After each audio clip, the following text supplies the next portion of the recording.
እደውልልሻለሁ በቃ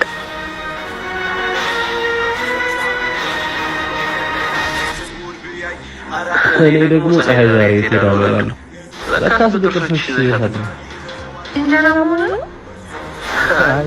ጨርሰሽ ያምራል ማለት ነው አመሰግናለሁ ወይ ለቆጥሩ ምን ይላል አረ ችግር ሳይገባ አይቀርም እንዴ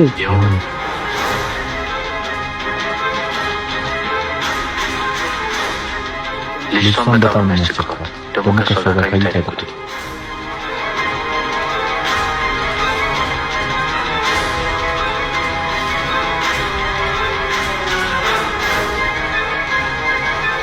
ያቺ